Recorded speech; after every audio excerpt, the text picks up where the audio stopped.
नमस्कार। मैं हूं कैप्टन शैलेंद्र सिंह और आज मैं आपको हम पायलट्स के बारे में 5 ऐसे इंटरेस्टिंग फैक्ट्स बताऊंगा जो शायद आपको पहले से ना पता हों।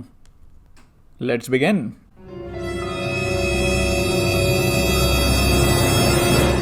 पहला fact, where are my chole bhature. क्या आपको पता है कि फ्लाइट में दोनों पायलट्स के लिए कभी भी सेम खाना नहीं आता? इसका कारण ये है कि अगर किसी आइटम से फूड पॉइजनिंग का डेंजर हो तो दोनों साथ में टॉयलेट ना भागें, वरना प्लेन कौन उड़ाएगा।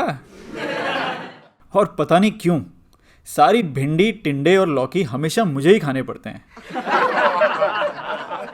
और को पायलट को मिलते हैं छोले भटूरे, एवोकाडो सैंडविच। अच्छी बात तो यह है कि ऑटो पायलट को भूख नहीं लगती, वरना मेरी रसमलाई भी उसी को मिलती। दूसरा फैक्ट, बियर्ड बढ़ी, ऑक्सीजन घटी। ऑक्सीजन मास्क इफेक्टिव तब होता है जब आपके मुंह पे अच्छे से सील्ड हो। अब अगर आपके मुंह पे एक लंबी दाढ़ी है तो उसमें से ऑक्सीजन लीक हो सकता है। मास्क बनाने वाली कंपनी लगभग 15 मिनट के लिए ऑक्सीजन प्रोटेक्शन गारंटी करती हैं, पर लंबी दाढ़ी की वजह से यह प्रोटेक्शन टाइम कम हो सकता है। वैसे तो ये घबराने वाली बात बिल्कुल नहीं है, क्योंकि प्लेन की टॉप हाइट से डाइव मार के सेफ ऑल्टीट्यूड पे आने में लगभग 3 से 5 मिनट लगते हैं। लेकिन फिर भी पायलट्स को रिकमेंडेड है कि बियर्ड बहुत लंबी ना रखें। अब आते हैं तीसरे फैक्ट पे, नो चुगली बिलो 10,000 फीट। फ्लाइट में इंजन स्टार्ट करने के बाद से लेकर 10,000 फीट पार करने तक पायलट्स फालतू की बातें और काम नहीं कर सकते, जैसे कि खाना खाना, पेपर पढ़ना या गर्लफ्रेंड की बातें करना। इस पीरियड को स्टेराइल कॉकपिट एनवायरनमेंट बोलते हैं। ये रूल इसलिए बनाया ताकि पायलट्स ऑटो पायलट के भरोसे बैठकर प्लेन को कहीं पहाड़ में ना घुसेड़ दें। इसे CFIT बोलते हैं। CFIT का मतलब है कंट्रोल फ्लाइट इनटू टेरेन, क्योंकि भैया ऑटो पायलट भी एट द एंड है तो एक मशीन ही। इस पीरियड दौरान पीछे एयर होस्टेस या होस्ट भी हमें छोटी मोटी प्रॉब्लम्स के लिए डिस्टर्ब नहीं करते और उन्हें खुद ही हैंडल करते हैं।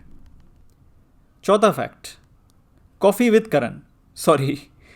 With caution. कॉकपिट में दोनों पायलटों के बीच में जो पैनल होता है उसको सेंट्रल पेडेस्टल बोलते हैं।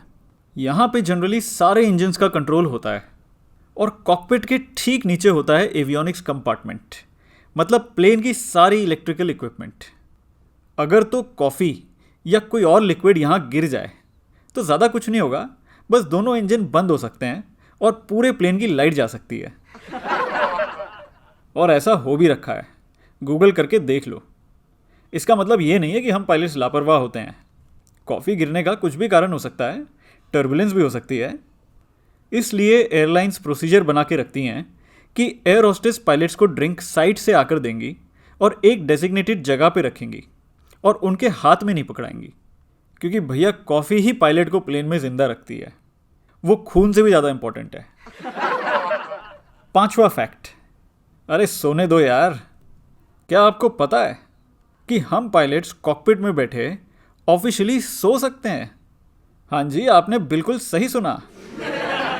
मतलब इससे अच्छी नौकरी हो ही नहीं सकती ना। नहीं, ये इतना आसान नहीं है कि जब मर्जी आंखें बंद करी और सो गए। पायलट्स को फ्लाइट में सोने के लिए कुछ कंडीशन सेट करी गई हैं, जैसे कि फ़्लाइट का टाइम 3 घंटे से ज़्यादा होना चाहिए, जो ऑलमोस्ट किसी डोमेस्टिक फ़्लाइट में नहीं होता। टोटल 40 मिनट से ज़्यादा नहीं सो सकते। सिर्फ एक बंदा एक बारी में सो सकता है, और ट्रस्ट मी, दूसरे की भी आंख बहुत मुश्किल से खुल रही होती है। और एयर होस्टेस को बता के सोना होता है ताकि वो आके दूसरे पायलट पे निगाह रख सके। वैसे देखा जाए तो ये रूल पायलट की प्रोडक्टिविटी बढ़ाता है, क्योंकि कौन चाहेगा कि उसका पायलट पूरी 8 घंटे की फ़्लाइट में प्लेन नींद में चलाए। Thank you guys, I hope हमारी लाइफ की ये अजूबी बातें आपको अच्छी लगी होंगी। अगर हाँ, तो कमेंट में अपने व्यूज़ शेयर जरूर करें और अपनी क्वेरीज पोस्ट जरूर करें। नमस्कार, जय हिंद।